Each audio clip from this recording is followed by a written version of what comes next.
नमस्कार दोस्तों, SB news India के डिजिटल पैनल पर आप सबका हार्दिक स्वागत है। आज हम हैं मुजफ्फरनगर के सवट रोड पर, जहां एआईएमआईएम के राष्ट्रीय अध्यक्ष असदुद्दीन ओवैसी की जनसभा का आयोजन किया गया है। इस जनसभा में शामिल होने के लिए अब तक हज़ारों लोग यहां पहुंच चुके हैं। हम यहां जानने की कोशिश करेंगे कि क्या यहां भीड़ सिर्फ ओवैसी जी को सुनने आई है या इस बार समाजवादी पार्टी का बेस वोट मानने जाने वाला मुस्लिम वोट ओवैसी की पार्टी की तरफ जाने वाला है। यहाँ मौजूद कुछ लोगों से हम चर्चा करेंगे। आपका नाम? मेरा नाम दानिश है, देवबंद से आया हूँ। आप देवबंद से हैं। दानिश, इस बार कुछ बदलाव होने जा रहा है उत्तर प्रदेश में, या इस बार भी जो एक माना जाता है कि मुस्लिम वोट समाजवादी पार्टी को मिलेगा, तो क्या इस बार अखिलेश यादव फिर से मुस्लिम समाज की पसंद होंगे या इस बार वोट ओवैसी जी को जाएगा? इस बार तो सर ओवैसी को ही जाएगा। इसकी वजह है इसकी, मुसलमानों के साथ हर जगह आज तक धोखा ही हुआ है। कभी अखिलेश ने किया हो, मायावती ने किया हो या कांग्रेस ने किया हो, मुसलमान सिर्फ दरी बिछाने के लिए ही हुआ है। वोट दो और जाओ, निकलो, बस खत्म। मुसलमान को कोई हक कहीं पे नहीं मिलेगा, मुसलमान के लिए कोई आवाज़ नहीं उठाएगा। मुसलमान का कोई बच्चा मरेगा, कोई कहीं भी कुछ भी मुसलमान के साथ गलत होगा तो मुसलमान को कोई पूछने वाला नहीं है। हाँ, कहीं पे हो जाए, कोई दलित का किसी का हो जाए, वो भी हमारे भाई है सब है, लेकिन किसी के साथ कुछ हो जाए गैर मुस्लिम के साथ, तो मुसलमान को तो पूछेगा नहीं, बल्कि वहाँ पे 20 लाख 25 लाख के ऐलान ज़रूर हो जाएंगे। मुसलमान को कुछ नहीं मिलेगा, ये बात पक्की है। सबसे ज़्यादा जेलों में हम मुसलमान हैं।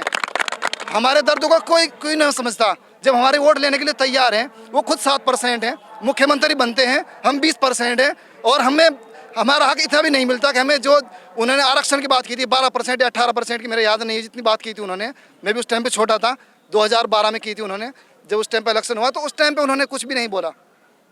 उसके बाद 5 साल तक उन्होंने कोई ध्यान नहीं दिया। मुजफ्फरनगर में दंगा हुआ हमारे यहाँ पे, हमारे भी उसमें कुछ आदमी थे, उनके ऊपर केस जिन्होंने बलात्कार किए हमारी बहन के, बेटियों के, आज वो खुलेआम घूम रहे हैं। किसी को जेल में नहीं डाला गया, बल्कि हमारे ऊपर और उल्टे केस कर दिए गए कि तुम्हें केस में डालेंगे। भाई हमारे यहाँ भी सब जगह यही हो रहा है कि मुसलमान को हर जगह उल्टा टंगाया जा रहा है। भाई मुसलमान को पकड़ो। दंगों में तो काफ़ी संख्या में आरोपी की गिरफ्तारी भी हुई। सर जी सर, गिरफ्तारी हुई, लेकिन मुसलमानों को ही हर जगह बलि का बकरा बनाया गया। सबूत आपके सामने है सर, उसमें कैंप लगे, हम भी खुद वहाँ पे कुछ दे के आए, कोई नाच चावल जो बेचारों के लिए हमसे दिया गया, हमने वहाँ पे दिया जाके। तो दर्द हमारा कौन समझेगा सर? तो आप नहीं मानते कि भाई मुलायम सिंह यादव, अखिलेश यादव, इन लोगों ने मुस्लिमों के हित में कुछ, या कांग्रेस ने मुस्लिमों के हित में कुछ काम किया? सर कुछ नहीं किया, हमें तो लूट लिया, खत्म कर दिया, हमें तो बर्बाद है हम तो उनकी नज़रों में। हमें तो ऐसा, आजम खान आज तक उनसे नहीं छोड़ा, तो हमारी क्या देखभाल करेंगे वो? हम मुसलमानों की अकल कहाँ चली गई? कभी तो हमें नींव रखनी पड़ेगी अपनी। कब तक हम बीजेपी को जिताने के ठेका लेकर रखेंगे? भाई बीजेपी को हराने के लिए तो हिंदू भी तो परेशान है बीजेपी से। उन्होंने तो ठेका नहीं ले रखा, हम मुसलमानों ने ठेका ले रखा है। भाई मुसलमान ठेका लेकर रखेगा भाई। तो कैसा रहोगे आप, बीजेपी को कैसा रहोगे? क्या ओवैसी अगर यहाँ यूपी में चुनाव तो लड़ेंगे, तो ओवैसी आज इस स्थिति में है कि वो बीजेपी को मात दे सके? जी, अब इसमें एक पॉइंट है सर, इच्छा में, मैं माफी चाहूँगा, एक मिनट, इच्छा में और होने में बहुत अंतर होता है। आपका नाम? मेरा नाम मोहम्मद शुएब है और मैं फ़िलहाल पानीपत शहर से चल के आया हूँ यहाँ पे। शुएब, आपने कहा भाई, चलिए हमने कहा भाई क्या ओवैसी बीजेपी को मात देंगे उत्तर प्रदेश में? आपने कहा इंशाल्लाह, ठीक है, अच्छी बात है, लेकिन मैं मानता हूँ कि भाई इच्छा में और होने में बहुत अंतर होता है। आप मानते हैं कि भाई समाजवादी पार्टी को एकदम से आसमान से ज़मीन पर ले आएंगे मुस्लिम? देखो, आसमान से ज़मीन पे तो एकदम से कोई चीज़ अगर ऊपर जा रही है, ऊपर से एक बार नीचे तो गिर सकती है एकदम, लेकिन नीचे से ऊपर जाना एक मुश्किल काम है।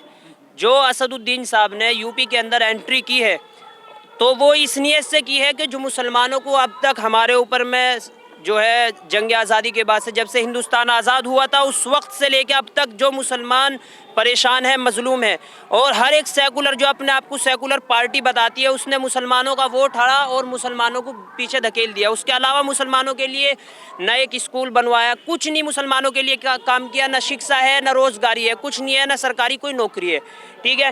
तो असदुद्दीन ओवैसी साहब जो यहाँ पर आए हैं, तो वो इसलिए आए हैं कि वो इंशाल्लाह शिक्षा भी देंगे, रोज़गारी भी देंगे, और मुसलमान, और जो है, जो अगर उनकी यहाँ पे सरकार बनती है तो वो शिक्षा भी और रोज़गारी भी, और मुसलमानों को ख़ास तौर से वो सरकारी नौकरियाँ भी देंगे।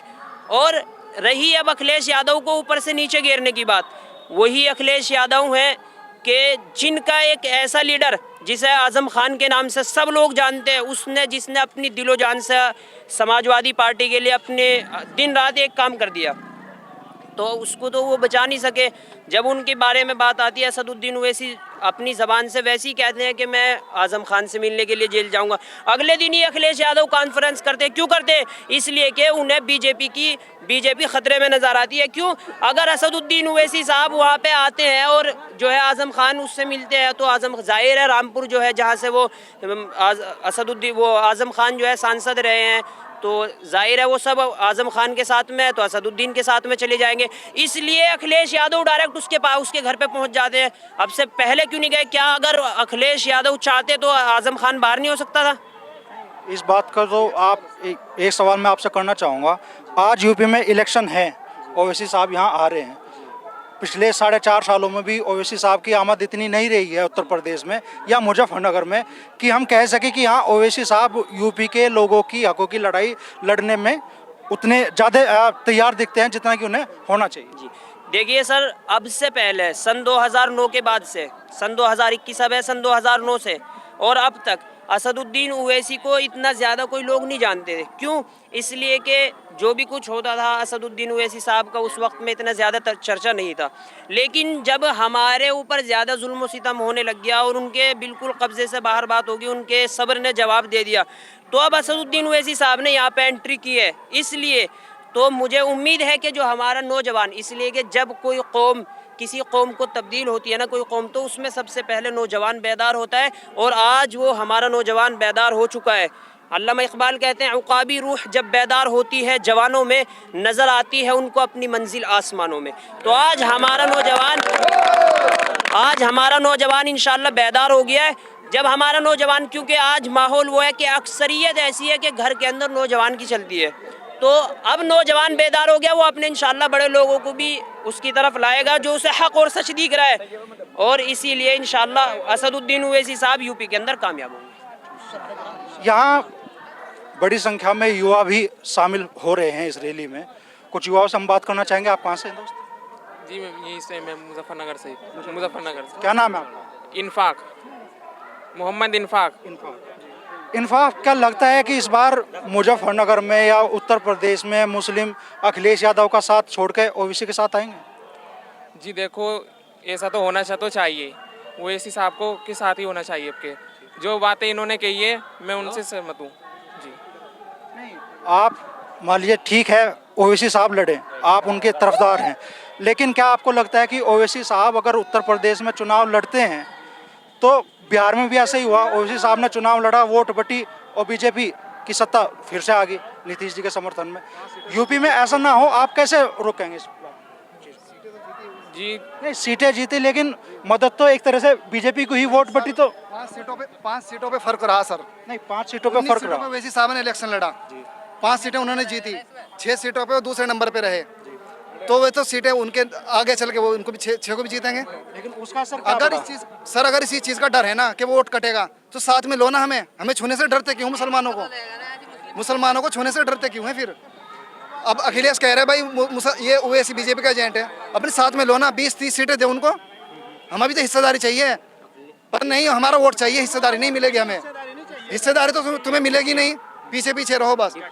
ओपी राजभर 3%, वो आज अखिलेश के साथ मऊ में वहाँ पे वो कर रहे हैं। क्या बोल रहे हैं दोस्त आप? जाटों की 2% वोट है पश्चिम में और 35 सीट दे रहे हैं इन्होंने। आपका नाम? मोहम्मद फैसल। फैसल, वेस्ट यूपी में अब तक की जो राजनीति रही है वो बेस रही है जाट और मुस्लिम पे। ये गठजोड़ 2013 के दंगों में टूट गया, नफरतें पैदा हो गई। आज फिर से लग रहा है कि दूरियां कम हो रही है, तो ये दूरियां कम होनी चाहिए, नहीं होनी चाहिए? जी दूरिया तो ऐसा है साहब, जब इन पर खुद पे मुसीबत पड़ी है ना, इन पर राकेश टिकैत पे, तो अब जा हमारी तरफ को फिर भाग रहे हैं। नहीं तो 2013 के बाद सबसे पहले जो पंचायत करी थी मुसलमानों के खिलाफ, राकेश टिकैत ने करी थी नगला मधु। जो भी ठीक है, उस टाइम जो चीज़ें हुई, आज राकेश टिकैत जब अल्लाह अकबर का नारा लगाते हैं उस पर विवाद उठता है, ठीक है, वो तो आज कदम बढ़ा रहे हैं आपकी तरफ। अच्छा, ये तो मुसलमानों को पटाने के मतलब कंधों पे मुसलमान बैठ के कंधों पे बंदूक चला रहे हैं राकेश टिकैत है। चलिए, ओवैसी साहब पे आरोप लगता है कि एक धर्म विशेष को लेके वो राजनीति करते हैं, इसके बारे में क्या होगा?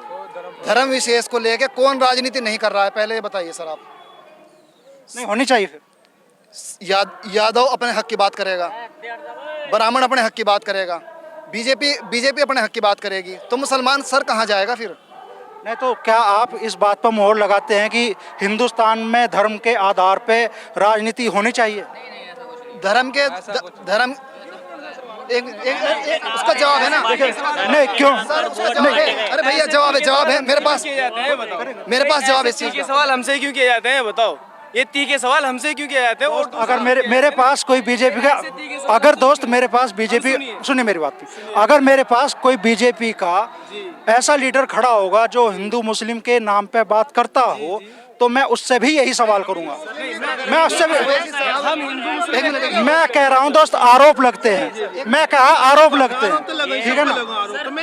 सबसे पहली बात तो सर सुनो पहले अपना नाम बताएं। मेरा नाम है सनव्वर अली। सनवर, जब इस तरह के आरोप लगते हैं, मैं कह रहा हूँ कि वे आरोप लगते हैं, तो उसका क्या जवाब होगा? तो यही तो मैं जवाब देना चाह रहा कि मैं यो कह रहा, ये जो आरोप लग रहे खम्मा के आरोप, अगर ये राजनीति इसी बात की कि भाई मुसलमान और हिंदू और मुसलमान, तो भाई मुसलमानों को भी तो आजमाओ। जब हमने 10 बार आजमा लिया आपको, तो कम से कम एक मौका तो मैं भी देखो थोड़ा सा, अगर अच्छा हुआ तो अच्छा होगा, फिर आजमाइयो। तो नहीं तो अगर अच्छा ना करा मुसलमानों ने, तो हम वापस फिर समर्थन देंगे। हम तो समर्थन ही देते आ रहे हैं ना अब तक, हम तो इसी बात को करते आ रहे हैं। तो एक मौका तो दो कम से कम, इतना। बड़े मियाँ आप एक मिनट, काफी बुजुर्ग है, क्या नाम है आपका? मोहम्मद फारूक।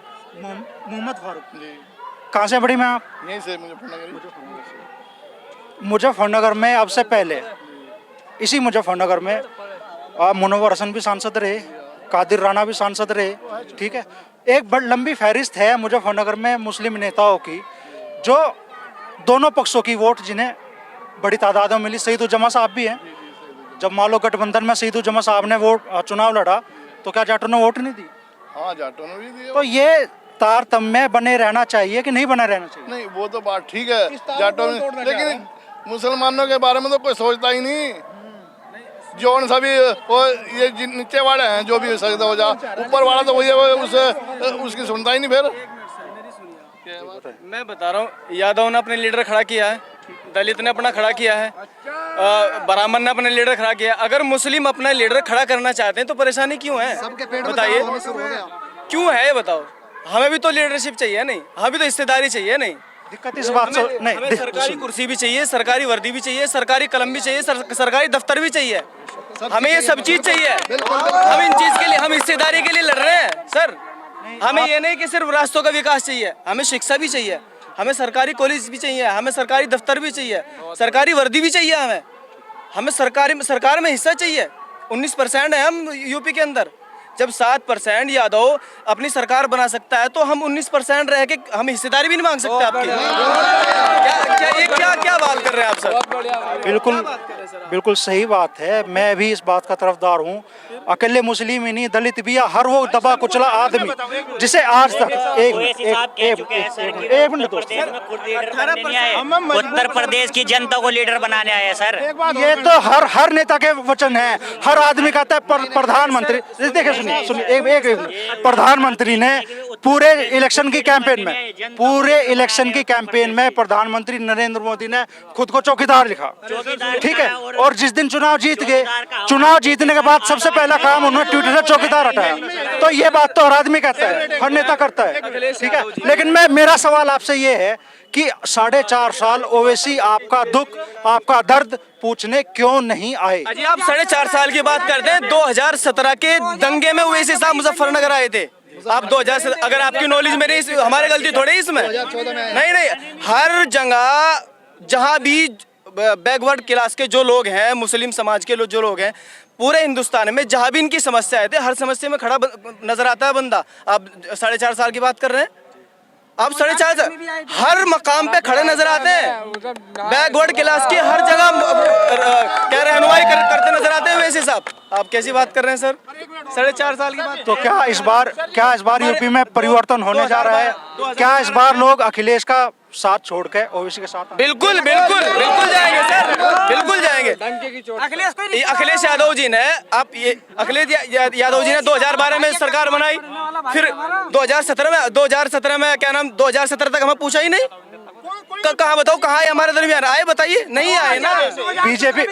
बीजेपी के लोग अगर आज भी कोई तर्क वितर्क होता है तो ये कहते हैं कि साहब देख लो वो दिन याद कर लो जब मान लो एक रिक्शे वाला, एक रेढ़े वाला, एक दबा कुचला मजदूर आदमी भी थाने में जाके एसओ से भिड़ जाता था। ये समाजवादी पार्टी के शासन की बात है। अब तो नाम पूछ के मारा जा रहा है मुसलमानों को, नाम पूछे क्या? सरकार किसकी? योगी की सरकार है।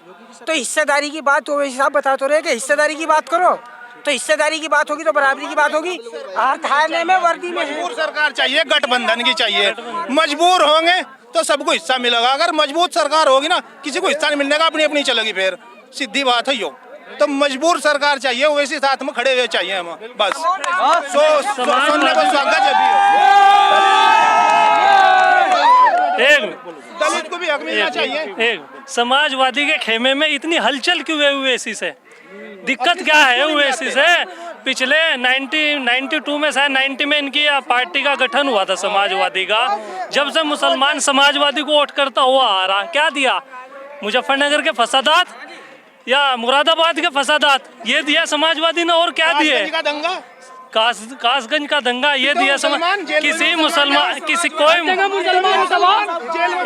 कोई समाजवादी पार्टी में कोई मुसलमान ISI ऑफिसर है बना किसी सिटी के, किसी जिले के अंदर? एक गिनवा दो मुझे उस जिले के अंदर DM कोई मुसलमान हो यूपी के अंदर समाजवादी के शासन में, बता दो, एक गिनवा दो।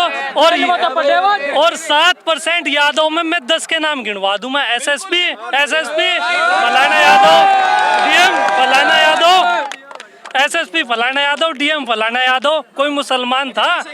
कितने जिले हैं उत्तर प्रदेश के अंदर? बस अभी भी क्या घोषणा की अखिलेश यादव ने रिक्शे की, क्या मुसलमान बस खाली रिक्शा चलाते रहे, ना कोई शिक्षा की वो की, ना कोई हॉस्पिटल की। अखिलेश यादव ने तो लैपटॉप भी दिए थे।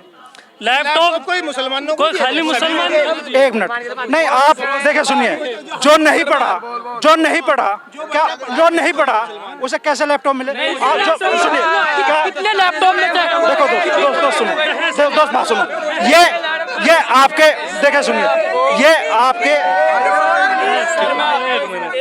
एक मिनट जवाब दे दूंगा। मैं आपको एक बात बता दूं, जिस पार्टी को परवान चढ़ाने वाले माननीय श्री आजम खान की समाजवादी नहीं हुई तो हमारी कैसे हो जाएगी? बता दिए। चोरी का मुकदमा, बताइए। बकरी चोरी का मुकदमा, बकरी चोरी का। वो आजम खान भी थे जिनकी भैंस चोरी होगी तो पूरे जिले की पुलिस, तो ये गलती सरकार की गलती क्यों? भैंस ढूंढने के एक इंसान तो बच रहा नहीं। हमारे जो इस्लामिक लीडर है मौलाना कलीम सिद्दीकी, इन्हें क्यों बंद कर दिया गया? ये हिंदू लीडर क्या कहे कि हिंदू बनो 5 लाख देंगे, अब इन्हें खामेखा बंद कर दिया। कौन बोल रहा? ओवैसी साहब बोल रहे, और कौन बोल रहा? एक बात कही कि लेके लड़का मुसलमान का कोई पढ़ावा नहीं है तो लैपटॉप कैसे मिल जाएंगे? ऐसा कौन सा लड़का नहीं जो पढ़ा नहीं है यहाँ पे? देखो बात सुनिए, एक टाइम पे मुझे वास्तव में उस टाइम पे मेरे संपर्क में जितने भी लोग थे जिन्होंने इंटर पास किया, वो हिंदू हो मुस्लिम हो, सबको लैपटॉप मिले। जिन बेटियों की शादी में अनुदान मिलना था उनको अनुदान भी मिला। चाहिए नहीं अनुदान, हमें चाहिए क्या नहीं चाहिए? नहीं हमें सीधा चाहिए। यादव ने मुसलमानों को एक चीज दी, कब्रिस्तान की बाउंड्री, मरने के बाद और जीते जी रिक्शा पकड़ाना चाह रहा। क्यों? पढ़ाई लिखाई का तो कोई मतलब ही नहीं इसका। क्यों? मुसलमान जितना अनपढ़ होगा इतना ही गवार होगा। जितने लड़के खड़े नहीं खड़े अनपढ़ हैं, हम सब हैं। सुन लीजिए, हिस्सेदारी की बात होगी, हिस्सेदारी चाहिए। अगर हमारी हिस्सेदारी की बात नहीं होगी तो लखनऊ में जो 4 पैर की कुर्सी है ना सियासत की, उसे 3 टांग पर नचा देंगे, याद रखना। हिस्सेदारी की बात होगी।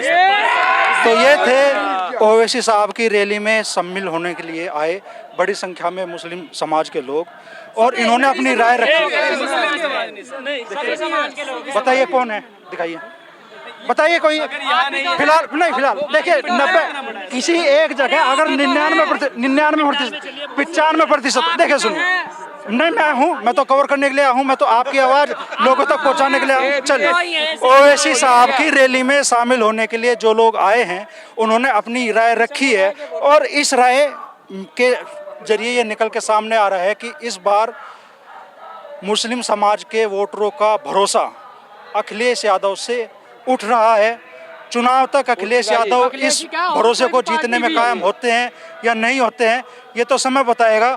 और ओवैसी कितनी मजबूत दस्तक उत्तर प्रदेश के चुनाव में देते हैं, वो भी आने वाला वक्त ही बताएगा।